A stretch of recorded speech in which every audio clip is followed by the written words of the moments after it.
যে অ্যাক্সিডেন্টটা হয়েছিল সেই অ্যাক্সিডেন্টে ফিরে আসবো বলে তো ভেবে পাইনি। যাই হোক, ঠাকুরের আশীর্বাদে ফিরে এসেছি। তবে এখনো পর্যন্ত আতঙ্কটা এখনো মনের মধ্যে রয়ে গেছে, আতঙ্কটা আর কি বলবো। যখন হয়েছে তখন কি কি মনে হলো, মানে কি জোর ধাক্কা একটা? একটা বিরাট একটা শব্দ হয়, আওয়াজ হয়, তারপরে চোখের সামনে ক্যামেরা যেমন পাল্টি হয় এদিক ওদিক, ঠিক ওরমই হয়েছিল। তারপর থেকে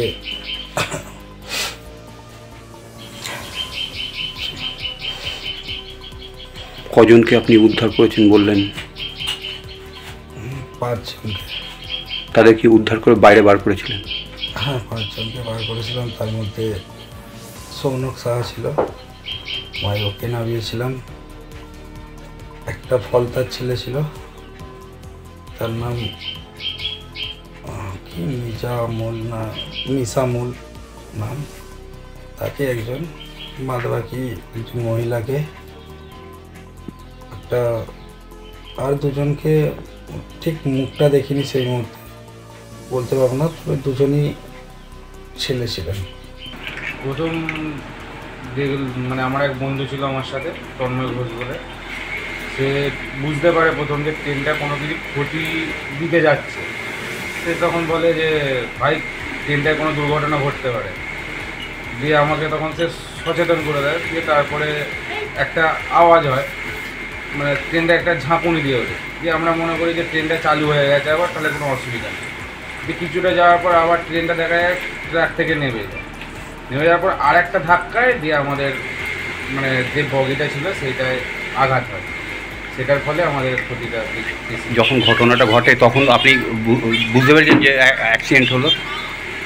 তখন একটুখানি বুঝতে পেরেছি বলতে, আমরা যে বুঝতে পারলাম যে ধাক্কাটা হয়েছে আমাদের, তো আমাদের গায়ে যে প্রেশারটা পড়েছে তখন আমাদের চোখ মুখ মানে আমরা সব বন্ধ করে নিই, মনে করেছি আমরা মানে বাঁচবো না, এরকম একটা আমরা ধারণা করে নিই।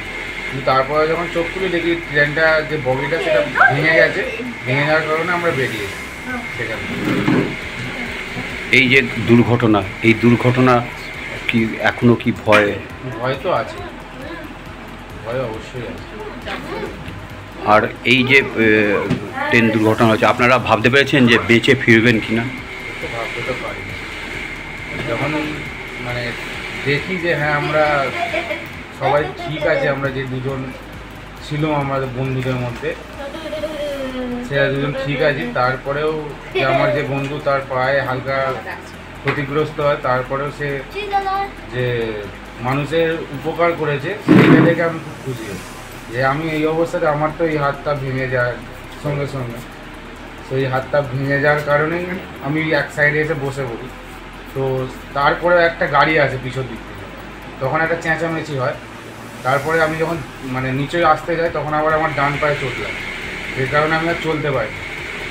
এক সাইডে গিয়ে বসে পড়ি, তো আমার বন্ধু আমাকে সাইডে বসিয়ে দিয়ে আবার যায় সেই জায়গায় মানুষকে হেল্প করে, সেখান থেকে অনেক সবাইকে উদ্ধার করে নিয়ে আসে, সেখান থেকে তাদেরকে অ্যাম্বুলেন্সে দিয়ে আসে, তাদেরকে আরও কিছু চেষ্টা করেছিল, কিন্তু একটা মানুষের বডি দেখে সে আর সেই জায়গায় যায় না।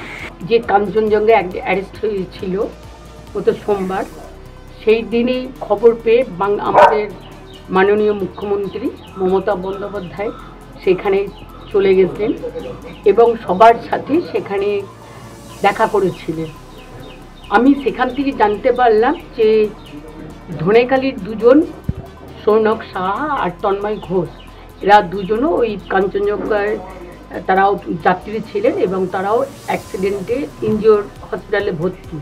তাদের সাথেও দিদি অর্থাৎ মমতা বন্দ্যোপাধ্যায়ের কথা বলে ফোন নাম্বার নিয়ে আমাকে জানায় যে তোর এদের সাথে কন্ট্যাক্ট কর। আমি সঙ্গে সঙ্গে তারপরে এদের বাড়িতে এসেছিলাম এবং ফোনে তন্ময় এমন সৌনকের সাথে সেদিন থেকে আমার কন্ট্যাক্ট ছিল। এবং এখানে আমাদের প্রশাসনের ডিএম ম্যাডাম এবং বিডিও সাহেব থেকে শুরু করে সবাই উদ্যোগ নিয়ে আমাদের ধনেখালি থেকেই বিডিও সাহেব গাড়ি পাঠিয়ে গতকাল রাত্রে তাদেরকে রিলিজ করে। রিলিজ করে আজকে তারা 11টার সময় তারা বাড়ি এসছে, তাই তাদের সাথে দেখা করার জন্যে আমি